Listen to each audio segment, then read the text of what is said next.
데살로니가전서 5장입니다. 16절. 항상 기뻐하라. 쉬지 말고 기도하라. 범사에 감사하라. 이는 그리스도 예수 안에서 이를 향하신 하나님의 뜻이니라. 성령을 소멸치 말며 예언을 멸시치 말고 범사에 의하여 좋은 것을 취하고 악은 모든 모양이라도 버리라. 예. 우리는 하나님의 은혜 안에 살아가고 있습니다. 이 말은 구원받은 모든 사람의 일상이 하나님의 은혜로 말미암아 이루어지고 있다, 그런 뜻입니다. 그런데 우리 각 사람은 그거에 하나님의 은혜인 것을 깨닫지 못하는 경우가 많아요. 그러다 보니까 하나님 주신 은혜를 누리지 못하고 살아갑니다. 천차만별이죠. 어떤 분들은 하나님의 은혜를 오히려 율법으로 바꿔가지고 그걸 스스로 이뤄보려고 끙끙대는 그런 신앙까지도 종종 있습니다. 왜 그럴까?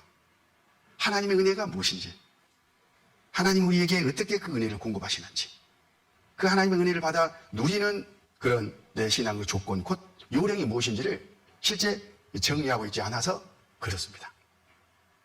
그래서 이번 한동안 은혜 안에 사는 법이라는 큰 주제를 갖고 시리즈로 계속해서 좀 공부를 하고자 합니다. 기대되시죠? 오늘이 그 첫 번째 순서입니다. 하나님의 은혜를 누리고 산다. 그 상태, 그 현상이 어떤 현상이냐? 오늘 읽은 본문 말씀이 그 내용이에요. 우리 같이 한번 읽어보실까요? 앞에 16절부터 18절까지만. 항상 기뻐하라. 쉬지 말고 기도하라. 범사에 감사하라. 이는 그래도 예수 안에서 널 향하신 하나님의 뜻이니라. 그래서 예수 안에서 한계가 정해져 있죠.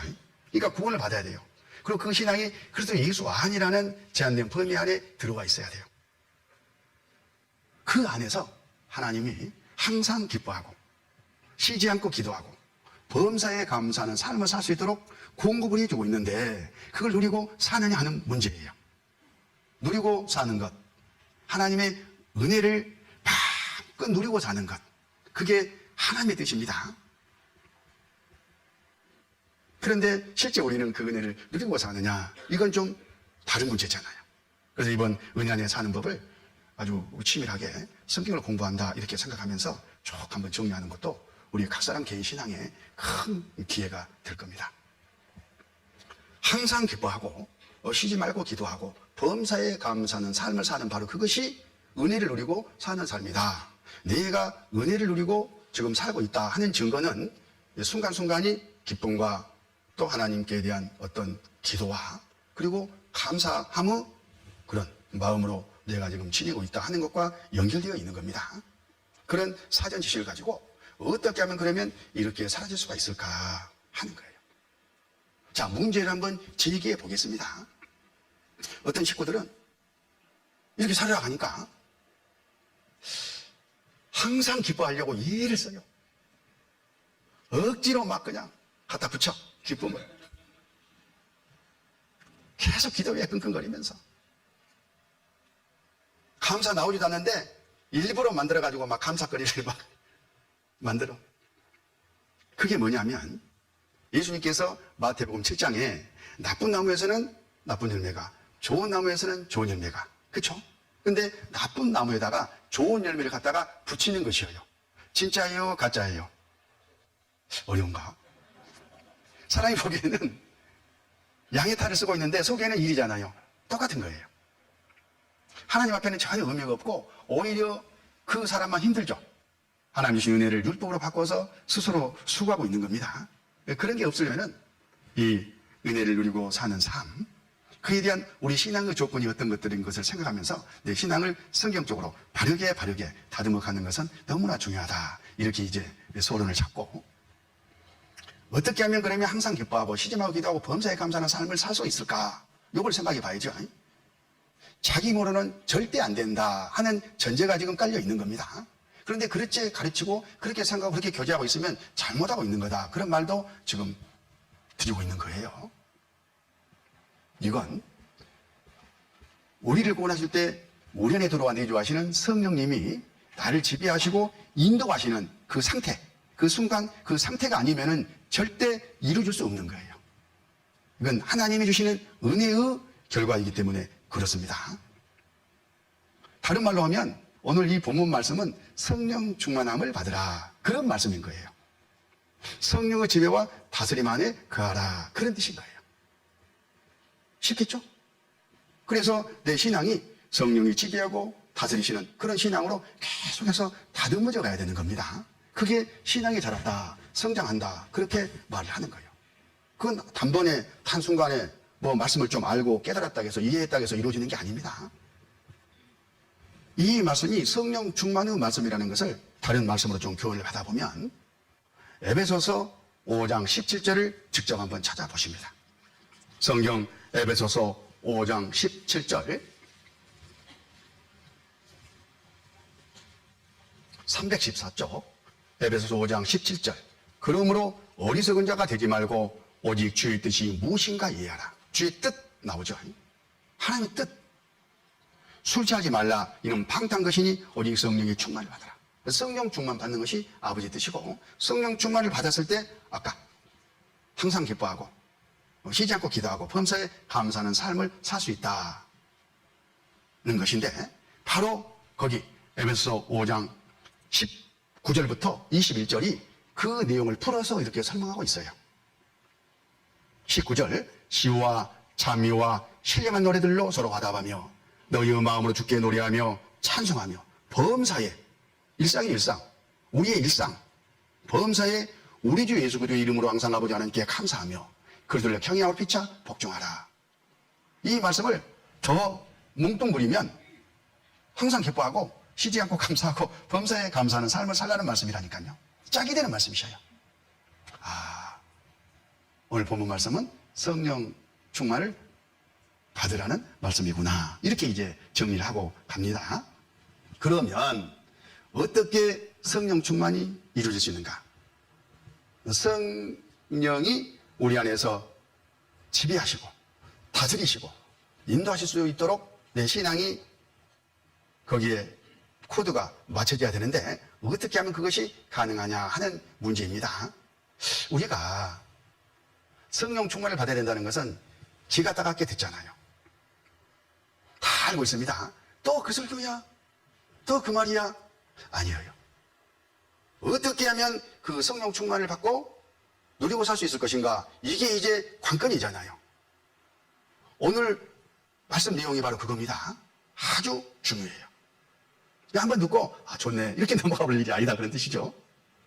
성령 충만의 조건 4가지. 첫 번째, 성령 충만을 받으려면 이게 꼭 이루고 있어야 된다 그 말이에요. 내 신앙의 상태가 성령이 역사하시는 몸된 교회 안에 거할 것. 당연하죠. 그래도 예수 안에서 하나님이 주시는 은혜이기 때문에. 두 번째, 자기가 부인되어 주님의 뜻을 좇을 것. 내가 부인되어야 하나님이 나를 지배하고 다스려가지고 인도할 수 있기 때문에 그렇습니다. 그걸 우리는 이제 순종이라고도 하죠. 세 번째, 성령의 금인 하나님의 말씀이 풍성하게 거할 것. 성경님께서는 말씀으로 일을 하시잖아요. 그러니까 우리 안에 말씀이 없으면 일을 하실 수가 없어요. 나를 지배하고 다스려가지고 하나님의 은혜를 누리고 살게 해줄 수가 없다 그런 뜻입니다. 그래서 하나님의 말씀이 늘 우리 마음 가운데 풍성하게 거해야 돼요. 그리고 네 번째, 성령의 소욕을 소멸치 아니할 것. 우리가 고마울 때 내 안에 내주하신 성령님께서 하나님의 기뻐하는 뜻을 속을 두고 이렇게 덜 활약하시잖아요. 그 마음을 우리는 소멸해버려요. 무시해버려요. 소멸치 말고 이게 뭘까? 이 하나님의 뜻일까? 혹시 마귀인가? 나를 흔들려고 그런 건가? 이렇게 하면서 전에 하나님의 뜻 분별하는 요령도 공부했잖아요. 치밀하게 이 뜻을 분별해가지고 하나님이 이렇게 날 인도하시는구나. 그래서 하나님께서 인도하시는 인도함을 잘 받는 그런 상태를 유지할 것을 말씀하시는 거예요. 이 4가지 것이 이루어지고 있는 그 상태가 성령 충만을 지금 받고 있다. 이렇게 말할 수가 있는 거예요. 왜 그런가 하는 것을 이제 구체적으로 살펴봐야 되겠죠. 말씀에서. 자, 첫 번째, 성령이 역사하시는 몸된 교회 안에 거할 것. 첫 번째 조건입니다. 자, 말씀이 육신이 되어 우리 가운데 거하시네. 우리가 그 영광을 보니 아버지의 독생적 영광이요 은혜와 진리가 충만하더라. 이 말씀은 성경에서 직접 한번 찾아보십시다. 시작점이니까. 요한복음 1장.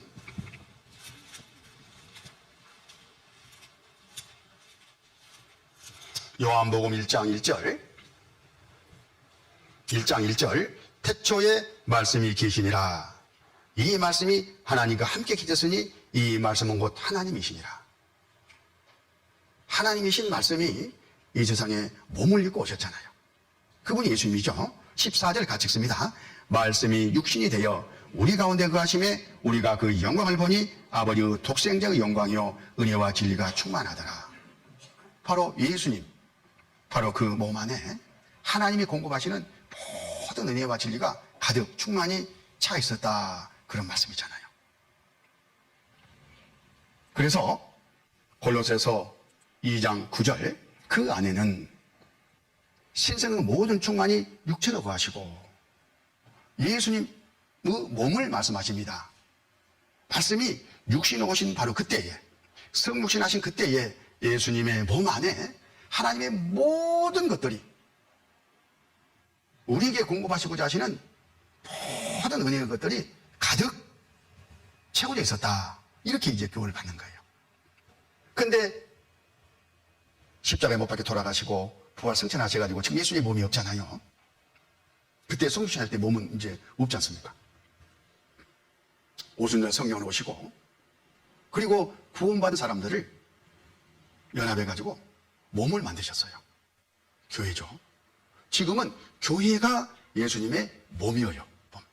그러니까 하나님이 우리 구원받은 사람들에게 공급하시고자 하시는 모든 은혜의 것들 그게 어디에? 예수의 몸인 몸된 교회 안에 부어졌다 그 말이에요. 가득 충만히 채워져 있어요. 우리 원주 교회 안에 채워져 있다니까요. 교회가 뭐예요? 주님 비로 구원함을 받은 사람이 주님 이름으로 교제하고 모이는 바로 그곳이 주님의 몸이에요. 뭐 숫자만 이렇게 모여있다고 해서 주님의 몸인 건 아닙니다. 지극히 정상적인 신앙의 상태로 연합해가지고 교제하는 바로 그곳이 주님의 몸이고 하나님께서 각 사람 개인에게 공급하시고자 하시는 모든 것들이 영육간에 그 몸된 교회 안에 충만히 부어져 있다, 채워져 있다. 그 말씀을 지금 하고 계시는 거예요. 그래서 10절 너희도 그 안에서 충만해졌으니 그는 모든 정사와 권세를 버리시라. 우리가 각 개인이 충만히 하나님의 은혜를 받으려면 그 안에 들어가 있어야 된다. 그런 것을 지금 말씀하시잖아요. 골로새서 2장 6절 그러므로 너희가 그리스도 예수를 주로 받았으니 그 안에서 행하되 주로 받았으니 그러니까 구원 받는 것이 전제 조건이에요. 주님으로 영접하는 상태여야 되고 그렇게 주님으로 영접했으면 그 주님 안에 들어가서 지혜와 다스림과 인도함을 받아라 그런 뜻입니다. 그 안에서 행한다는 말은 그 뜻입니다. 7절 그 안에 뿌리를 박으며 세움을 입어 교훈을 받은 대로 믿음에 굳게 서서 감사함을 넘치게 하라. 하나님이 몸된 교회 안에 우리 각 사람 개인에게 필요한 모든 것들을 풍성하게 채워놓으셨습니다. 그게 이제 각 사람이 공급이 돼야 되는데 그러면 어때야 되겠어요? 뿌리가 다 흩어내야 되겠죠? 생각해봐. 나무 뿌리 그냥 있단 말이야. 뿌리가 쫙 퍼져가지고 멀리 있는 건 영양까지 그냥 물까지 쭉쭉 빨아먹을 수 있는 그런 뿌리가 있고 막 갖다 부어줘도 시들시들 무는 동 마는 동 그런 뿌리가 있을 수 있잖아요. 그 뿌리 몸된 교회 안에 공을 받고 나서 뿌리를 깊숙하게 내리는 거예요. 왜? 공급함을 받기 위해서 그렇습니다. 그리고 뿌리가 깊숙하게 내리면 어지간한 태풍이 불고 바람이 불고 어려움이 있어도 더 든든하게 또 버티잖아요. 신앙의 견고함을 위해서 깊숙하게 뿌리를 내려야 됩니다.